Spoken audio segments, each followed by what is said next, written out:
What's up, YouTube? Ish and Arun back at you again with another review video.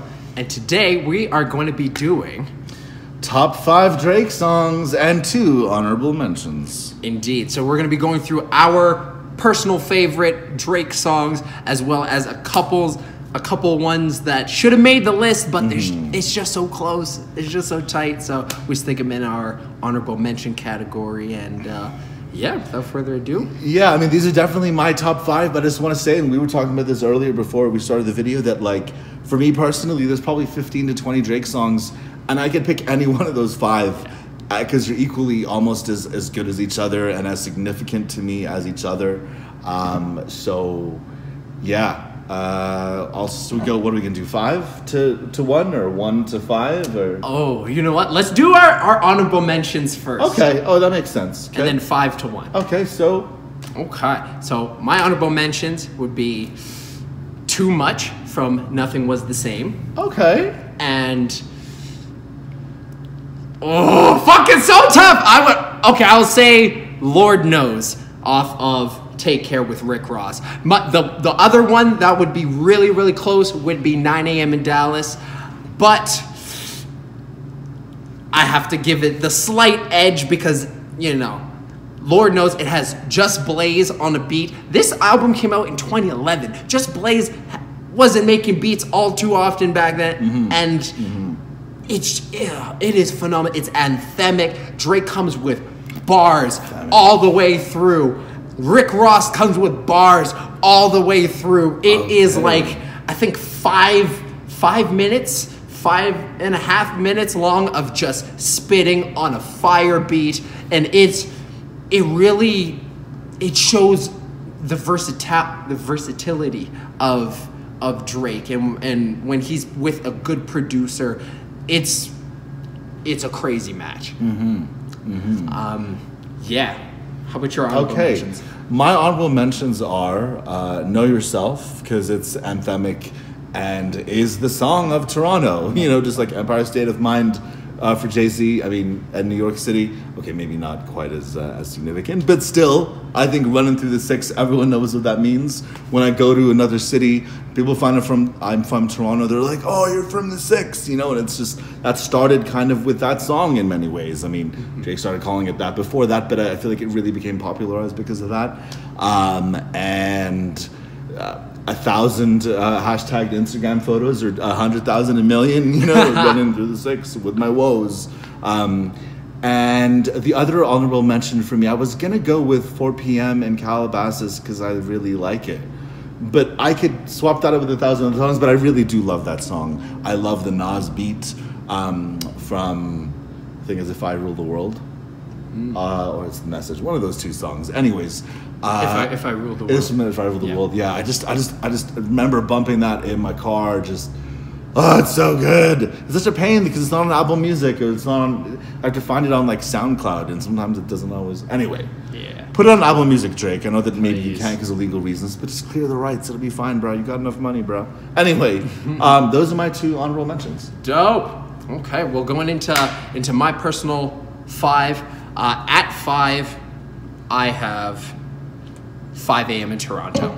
A little more recent, but this is, I believe this is Drake at the height of his invincibility image, you know? Okay. This is before Pusha T, but still after the Meek Mill beef, and he is spitting some of his best verses in his entire career on this song.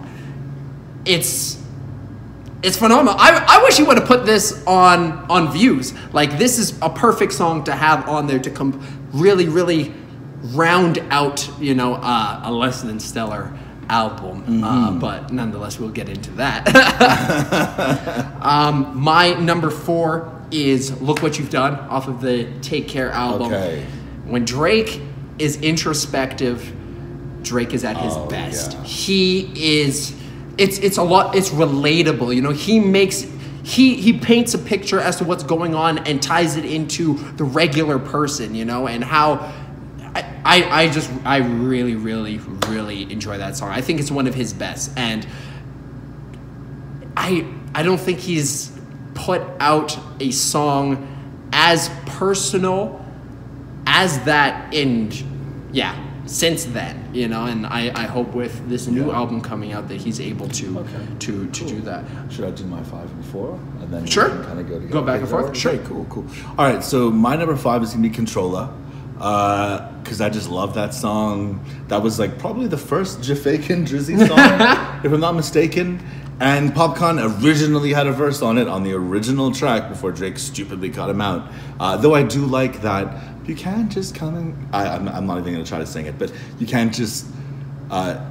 what is it? Diss and tell a man sorry. Like that verse was added on the actual album version, which I like. But he could have kept Popcorn on there as well. But all to say that I just love... I don't know, I just remember dancing with my ex, to be honest, you know, on that song. And it's just kind of meaningful, I guess, to us. And just a song that is bumps. And it was kind of represented Drake's emerging new fake and Drizzy kind of sound that I really like. So, yeah. And my number 4 would be Look What You've Done. Same reasons. I just love that track. And yeah, I will just go to my number 3 and then let's do yours. My number 3 is Over My Dead Body. Because I like both tracks because they just have that almost acoustic kind of, but still ambient feel to them. Like they're just my nighttime driving songs, my like just somber, melancholy kind of songs. That's my 4 and 3. Dope. My number 3 is Club Paradise, another song that was not released on an album or any of that. It was one of those SoundCloud joints. This song, Trust Issues and Dreams Money Can Buy, all came out at that time. Oh, and Free Spirit with Rick Ross. These all came out at the same time, just before Take Care dropped. It was kind of in the build-up before Take Care. Yes. And I really wish you would have kept these songs on the album. But yeah, Club Paradise, it's 40 and Drake. That is it. That's you know, classic. The powerful combination of the producer artist, and it's spectacular. Yeah. Drake's not only doing his, you know, melodic singing at some parts, but he's introspective and he's rapping at the same time. That's true. That is pretty amazing. You're hitting all fucking aspects of what Drake is great at, you know? And, for sure. It's so good. I wish I would have put it on an album, but yeah. Okay, I wish so too. Yeah, I really like that track as well. I hadn't even thought about it in a few years, but when we went over our top 5 before we filmed the video, and you mentioned it, I listened to it, I was like, oh my God, I just remember 7 years ago, 2011. Years. That's crazy. I was driving, I had to drive kind of at that point from Toronto to Mississauga in the mornings, and just those early kind of somewhat chilly mornings in my car with the heated seats playing that song, like it just all vibed together. It was like cinematic, man, you know, like the fog and like the kind of emerging dawn and it was perfect. 40, I love you, you're the best. But my number 2 was one of your honorable mentions, Too Much. Yes. I love that track because it's personal. I feel like it was the most personal track on that album. It was kind of a return to form in that way for Drake.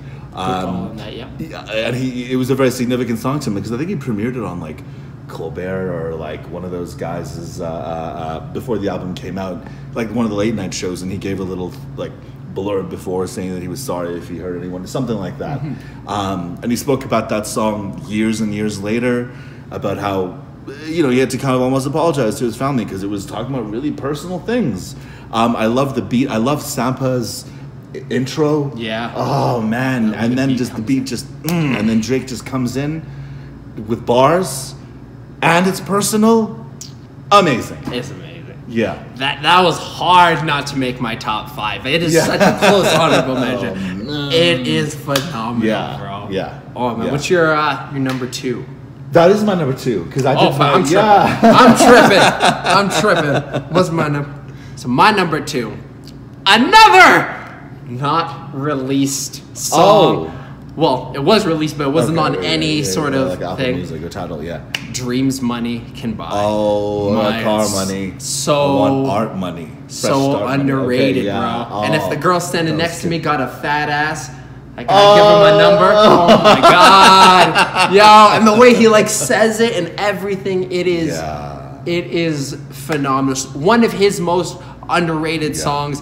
I think it's a close number 2 in terms of like underratedness. Number 1 is actually my number 1, but we'll get into that afterwards. But yeah, Dreams Money Can Buy. If you haven't listened to it, listen to it. It is Drake snapping on the track. Drake in his prime before all of the craziness. You know, it is classic. It's vintage Drake, and it's hard to beat that song. It's pretty. That song is yeah, okay. For me, I guess this goes to my number 1. Numero uno. It was so hard to come up with a number 1, but I had to choose one that I listened to for years that represented Toronto to me before Know Yourself came out. And that song is off his first real album, Over. Nice. When I hear those, I guess it's violins or synthesized violins or da-na-na-na-ba-ba, like it just, oh man. Yes. Like I remember I used to go for drives in Toronto and like I would play that song when we'd hit the Gardner Expressway and you can see the CN Tower in the city. It's just like, I'm not going to play that song before then because it's just like, just cinematic and like, and I was just like Drake, you know, finally Toronto, I don't know that we had other rappers, Chaos and Kanon that were from Toronto, but didn't really rep Toronto in the way Drake did, you know, and didn't have the popular appeal. And finally, there's a guy from Toronto that reps Toronto that's like successful and popular and everyone likes him and is a legitimately good rapper. And is really polite and I don't know, just represented the emergence of Drake to me, that song. That's probably my favorite song on that album and will be definitely one of my favorite Drake songs of all time forever. Even though to me now, I guess, relatively speaking, it sounds maybe kind of dated in some ways, you know, the production, but it's just so grand and triumphant, and that's why I love it. It's great. And it's Drake being hungry. Yes. I don't care about Hungry Drake living in a Drake. mansion, whatever. You still got to be hungry for something else, you know? I don't want to hear about how you live in a mansion, Drake, and how, you know, you got 100 million.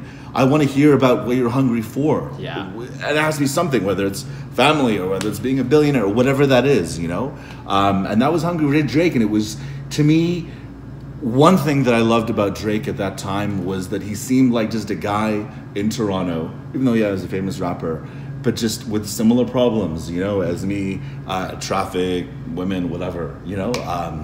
And that represented that time, so that's my number 1 Drake track. Over. Great choice, bro. Yeah. My number 1 is something that may have gone over the heads of a lot of people. They might have skipped this section of the track, but it is too, you know, it is part of a dual song, you know, and this is the catch up from 0 to 100. So 0 to 100 / the catch up. It is phenomenal. Yeah. A lot of people, you know, him attaching that to 0 100. A lot of people just kind of listen to that funk man on the real shit. I go 0 to 100 real quick. Yeah. You know, like that. And then the beat of that is, you know. Oh yeah, I mean, they played in the 1,000 Raptors games. Bum, bum, you know. Yeah. Like it's really like that. The first part of the song kind of made people disregard the second part, and I think the second part, Drake delivers, I would say, his best verse of his entire career on this song. It is not only Hungry Drake, he's reflecting on his past. He has 40 on the beat. It is you hear the hunger in his voice, like, watch out motherfuckers, I'm coming. That kind of hunger. And a lot of people, if you haven't listened to it, go back, pull up Rap Genius and then read his lyrics. Okay, it is and that song is on Apple Music, I think. Yes, 0 to 100. Yes. I wish he would have just had this as like a song on its own, but it expanded that. I know, because 0 to 100 is a good song, but it's somewhat disposable. But the catch up, like, wasn't he listening to? Was James Blake part of that?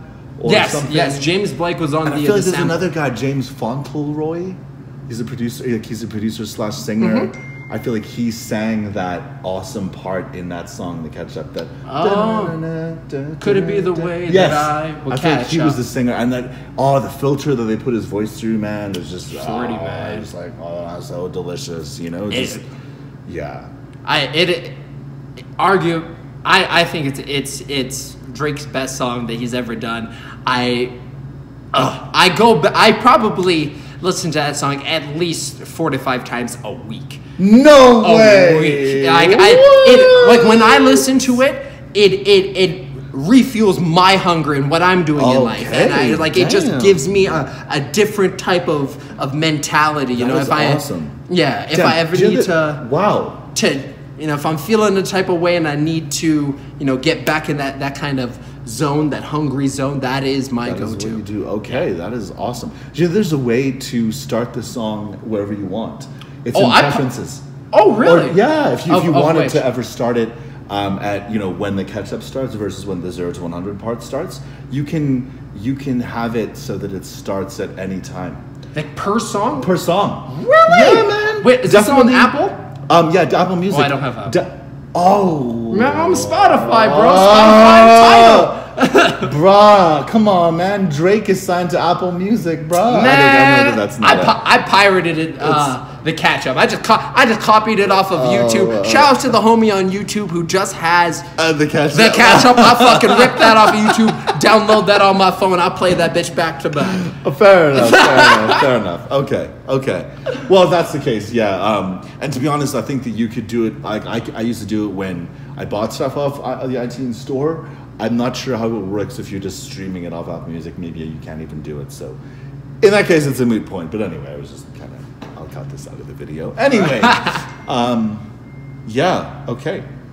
So that's our top 5. That's our top 5. We're going to be coming at you with another video tomorrow with our top 5 Drake albums in order of what we think is his best piece of work to...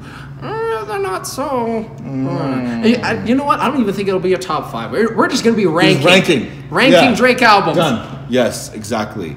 And tomorrow the album drops. We hope tomorrow, meaning midnight, Friday, whatever, I hope. Drake better not delay that shit. Better not delay it till like 10 a.m. on Friday or something. Yeah. Or hold it till Saturday like Nas and Kanye. Oh my God. Don't do it. Don't do it, Drake. Do it. Just drop it tomorrow, Anyway. All right. That's our top 5 YouTube. Please let us know in the comments what your top 5 is. If it's the same as ours, if it disagrees with ours, if you think that we're whack for even having these songs as the top 5, let us know. Until next time. Peace.